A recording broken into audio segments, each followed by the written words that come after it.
Você acha que já ouviu todas as histórias de traição? Espere até conhecer a história de Enzo, um jovem que confiava na namorada, Késia, até descobrir segredos que ninguém poderia imaginar. Ela não só o traiu com vários homens, mas a traição mais devastadora aconteceu com alguém que ele jamais imaginaria, o próprio pai dele. Enzo chegou a dizer: Nunca pensei que o maior inimigo do meu amor seria alguém da minha própria família. Essa é uma história de dor, choque e escolhas inimagináveis, que vai te fazer questionar tudo sobre amor e perdão. Fique até o final e descubra como Enzo lidou com essa verdade devastadora. Minha namorada me traía com vários homens. Até que descobri que um deles era o meu pai. Meu nome é Enzo. Eu nunca fui o cara mais bonito da escola, nem o mais popular. Mas sempre fui fiel, dedicado, um daqueles caras que ainda acredita no amor verdadeiro.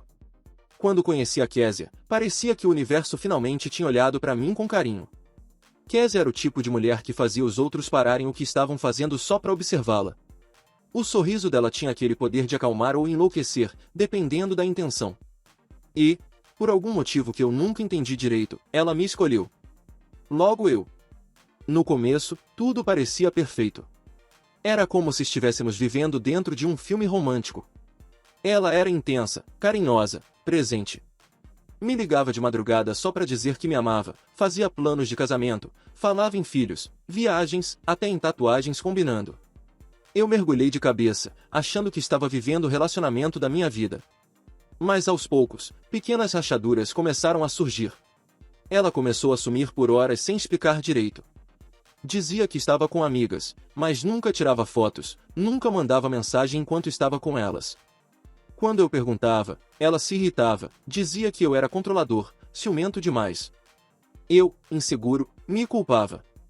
Achava que o problema estava em mim. Uma vez, encontrei uma conversa estranha no celular dela. Um tal de Lucas mandando emojis sugestivos, corações, e ela respondendo com "também tô com saudade". Confrontei, e ela disse que era só um amigo de infância, que eu estava viajando, que eu precisava confiar. E mais uma vez, eu me calei. A verdade é que Késia tinha um lado que eu nunca enxerguei, ela gostava de ser desejada. De se sentir no controle. E ela sabia exatamente como manipular as pessoas à sua volta para manter tudo sob seu domínio. As traições começaram sutis. Uma mensagem aqui, um sumiço ali. Depois, vieram os boatos. Gente do bairro dizendo que a viram entrando em carros diferentes, em motéis escondidos, em festas que eu nem sabia que ela frequentava. Quando eu a questionava, ela chorava. Dizia que estava cansada, que precisava de espaço, que eu estava sufocando ela. E como um tolo apaixonado, eu pedia desculpas.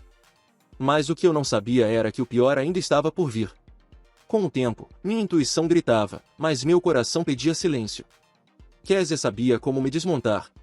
Quando eu cogitava ir embora, ela mudava.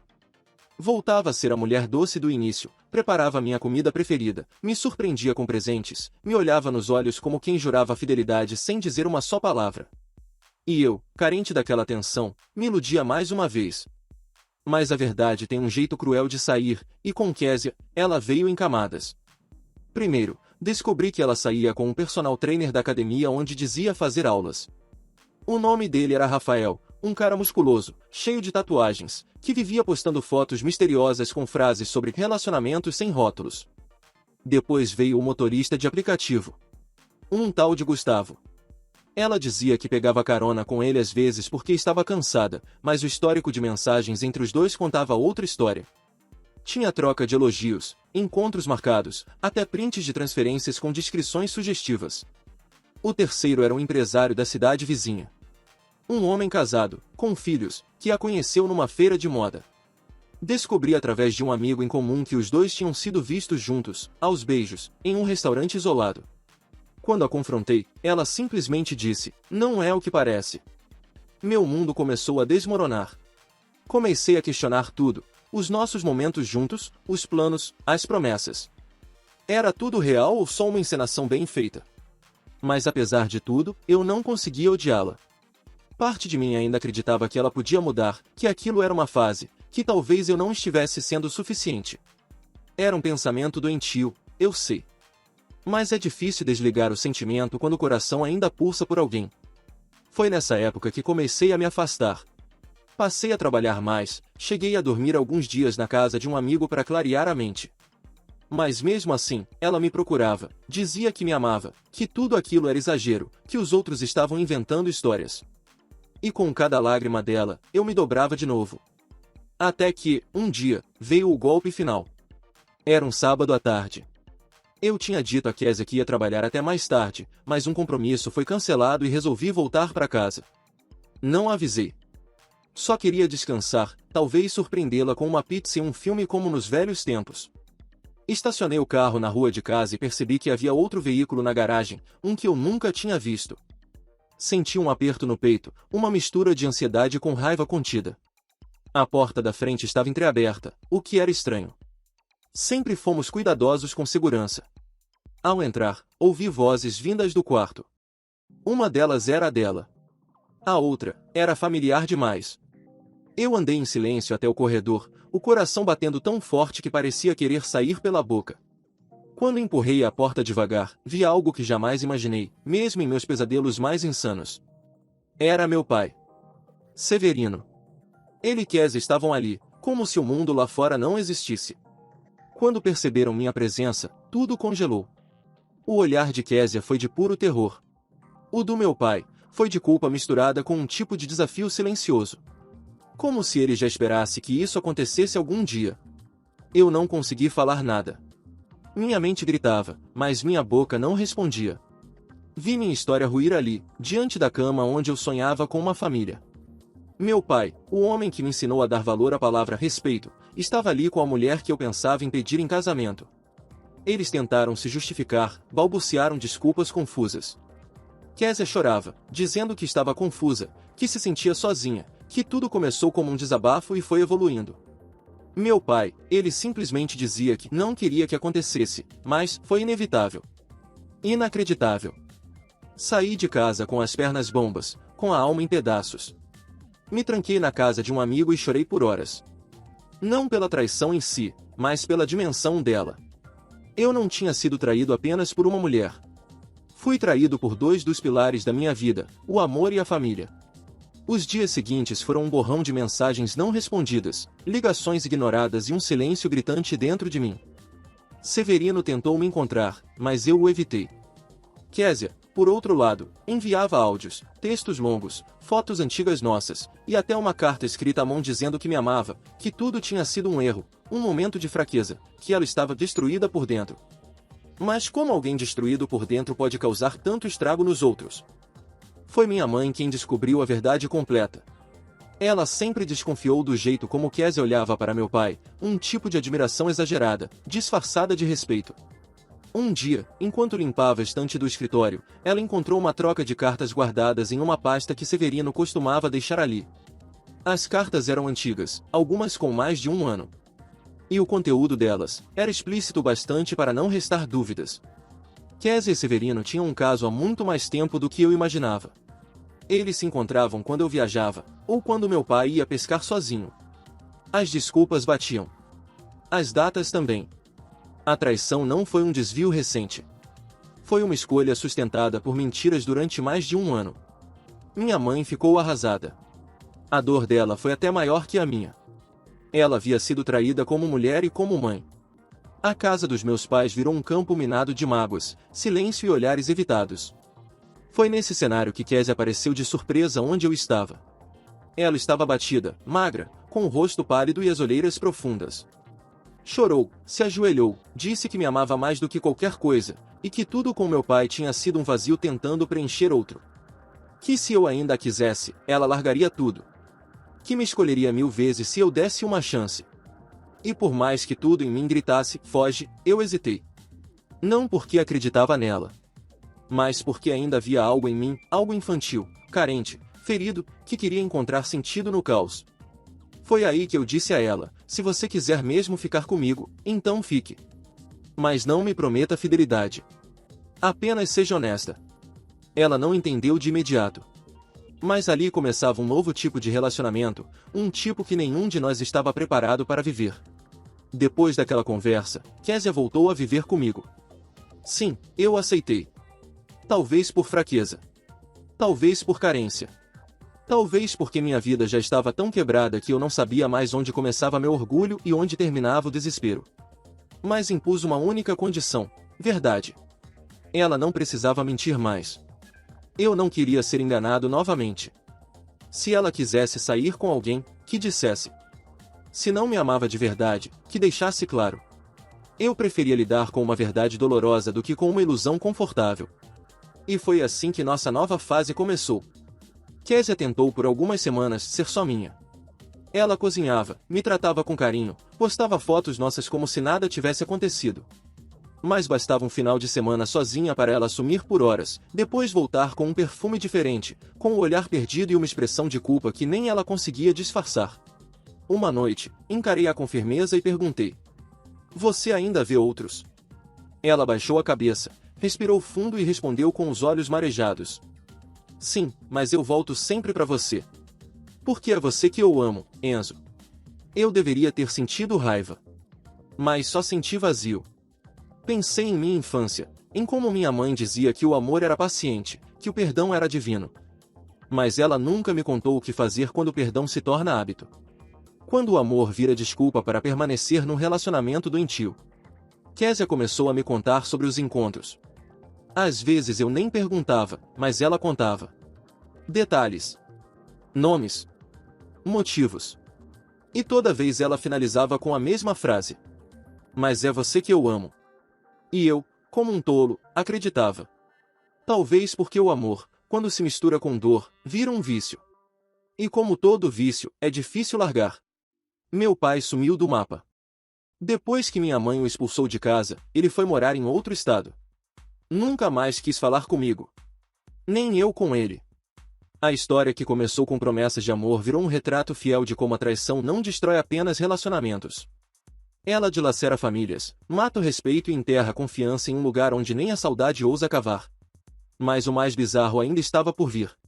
Porque um dia, no meio de tudo isso, Késia fez uma revelação que colocaria tudo de cabeça para baixo. Naquela noite, Késia me chamou para conversar. Estávamos na varanda, e o silêncio parecia pesar mais do que qualquer palavra. Ela segurava uma caneca de chá nas mãos, como se precisasse de algo quente para acalmar o frio que vinha de dentro dela. "Enzo, tem algo que eu nunca contei", disse, com a voz trêmula. Minha respiração prendeu. Já não sabia o que esperar. Depois de tudo que havíamos vivido, ou sobrevivido, não sabia se ainda havia espaço para mais verdades. "Aquele dia em que você descobriu, sobre mim e seu pai", ela hesitou, olhando para o chão, "não foi a primeira vez. E, também não foi a última." O chão sumiu sob meus pés. Eu já sabia que ela tinha um padrão. Mas ouvir isso assim, com tamanha frieza e naturalidade, foi como levar um soco no estômago. E ela continuou, como se não pudesse mais guardar o que a corroía por dentro. "Depois que você descobriu, ele me procurou uma última vez. Ele disse que queria me ver, e eu fui." "Por quê?" perguntei, quase sem voz. "Porque eu queria entender o que havia em mim que fazia as pessoas me desejarem, mas nunca me amarem de verdade. Porque eu achava que se ele me escolhesse, de alguma forma, eu teria controle sobre a dor. Mas eu estava errada. Tudo ficou ainda pior." Ela chorava. Mas dessa vez, eu não fui consolo. Fiquei parado, olhando para o nada. Como se minha alma tivesse saído do corpo e assistisse aquela cena de longe.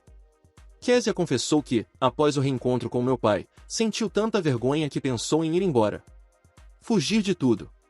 Mas voltou porque, segundo ela, o único lugar que ainda parecia real era ao meu lado. Paradoxal. Ela destruía meu mundo e, ao mesmo tempo, dizia que era nele que se sentia segura. Na semana seguinte, fui procurar ajuda. Conversei com um terapeuta. Pela primeira vez, falei tudo. Da traição. Da dor.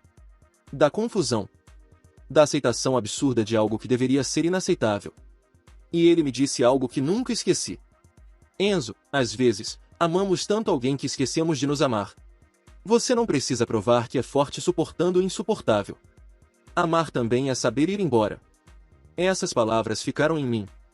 Mas eu ainda não estava pronto para deixá-la. É estranho dizer isso. Mas mesmo com tudo, Késia ainda era o lugar onde minha dor fazia sentido. E eu ainda precisava entender até onde esse sentimento poderia me levar.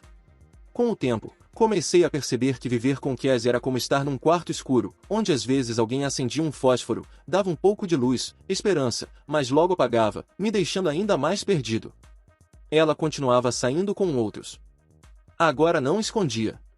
Dizia que precisava se encontrar, que não queria mentir mais, e que me dava o direito de fazer o mesmo. Mas eu não queria outras. Eu queria ela. Mesmo sabendo que era destrutivo. Mesmo entendendo que estávamos num ciclo sem fim, num abismo em que cada tentativa de recomeço era mais uma pedra no fundo. Certa noite, ela voltou tarde, como sempre. Eu estava acordado no sofá. Ao entrar, tirou os sapatos, me viu desperto e sentou ao meu lado. Olhou nos meus olhos e perguntou, com sinceridade: "Por que você ainda está aqui?" Fiquei em silêncio. Era uma boa pergunta. Eu mesmo me fazia isso toda semana. "Porque eu te amo." Respondi, quase num sussurro. Ela segurou minha mão e ficou ali. Em silêncio. Como se também quisesse entender esse amor que desafiava a lógica, que suportava o insuportável, que sangrava e insistia em viver. Passamos a nos tratar com mais respeito. Estranhamente, quanto mais eu aceitava que ela não era só minha, mais ela parecia querer ficar. Começou a passar mais tempo comigo. Dormia em casa quase todos os dias. Preparava o jantar, ria comigo, dizia que se sentia livre por não ter que mentir. Eu não entendia se aquilo era amor, apego ou apenas comodismo. Mas estava ali. Até que aconteceu algo inesperado. Durante um fim de semana, ela desapareceu completamente. Celular desligado. Nenhuma notícia. 2 dias inteiros. Quando voltou, parecia diferente. Não apenas cansada, parecia esgotada emocionalmente. "Preciso te contar uma coisa", disse, me olhando nos olhos com uma firmeza que eu não via havia tempos. Sentei no sofá. Já esperava o pior. Mas o que ela disse me desarmou de um jeito que nada antes havia conseguido. "Enzo, eu estou grávida." Senti o coração parar por um segundo. "De quem?" Perguntei, com a garganta seca. Ela baixou os olhos, depois me olhou de novo, com lágrimas caindo devagar. "Eu não sei." O mundo girou. A cabeça latejava. Senti tudo desmoronar mais uma vez, só que dessa vez não era só sobre traição. Era sobre consequências que durariam para sempre. A notícia da gravidez foi como um terremoto silencioso que sacudiu tudo dentro de mim. Eu precisava processar, entender, respirar, mas as perguntas giravam incessantemente na minha cabeça. Quem é o pai? O que isso significa para nós? E se for do meu pai? Como Kézia vai lidar com isso? O medo e a dúvida me consumiam. Ela me contou que, depois da revelação sobre o meu pai, sua cabeça estava um caos. Que não sabia mais onde estava nem quem realmente era. Que o encontro que levou à gravidez aconteceu justamente nesse período de confusão. Nós dois estávamos presos num turbilhão de sentimentos contraditórios: amor, raiva, medo, esperança e um desejo desesperado de encontrar alguma normalidade. Decidimos fazer exames e esperar o resultado. Eu queria saber a verdade, por mais dolorosa que fosse. Enquanto isso, nos apegávamos aos pequenos momentos juntos, mesmo sabendo que o futuro era uma incógnita. Durante essa fase, eu percebi algo: apesar de tudo, eu não conseguia simplesmente abandoná-la. Kézia, com todos os seus defeitos, ainda era a mulher que eu amava, uma versão distorcida, ferida, porém real. Começamos a frequentar terapia de casal, não para consertar o que parecia irreparável, mas para tentar compreender a nós mesmos e o que ainda restava do nosso relacionamento. E então, numa tarde silenciosa, veio o resultado do exame. O bebê era meu. Parte 10. Aceitação e escolha. Quando a notícia chegou, eu estava sentado na sala, esperando por um sinal de que tudo poderia dar certo. Kézia entrou, nervosa, segurando o papel com as mãos tremendo. "É seu, Enzo", disse, com a voz falhando. Eu sorri, um sorriso estranho, meio triste, meio aliviado. Porque aquele bebê era, para mim, uma chance de redenção. Uma possibilidade de dar sentido a tudo o que tínhamos vivido. Mas havia uma verdade que precisava ser dita. Eu sabia que Kézia continuaria a sair com outros homens. Que não era mais uma questão de esconder, mas de aceitar um relacionamento que foge das normas tradicionais. E sabe o que eu decidi? Eu decidi que ia aceitar. Porque amar não é sempre fácil. Nem sempre é justo. Nem sempre é do jeito que a gente imagina. Mas amar é, acima de tudo, escolha. E eu escolhi ela. Se essa história mexeu com você, inscreva-se no canal Confissões do Reddit e ative o sininho para não perder nenhuma confissão. Deixe seu like e compartilhe este vídeo com quem precisa ouvir que, mesmo na dor, ainda há espaço para escolhas. Clique no card que está aparecendo agora para assistir a outras histórias emocionantes que vão mexer com você. Até a próxima confissão.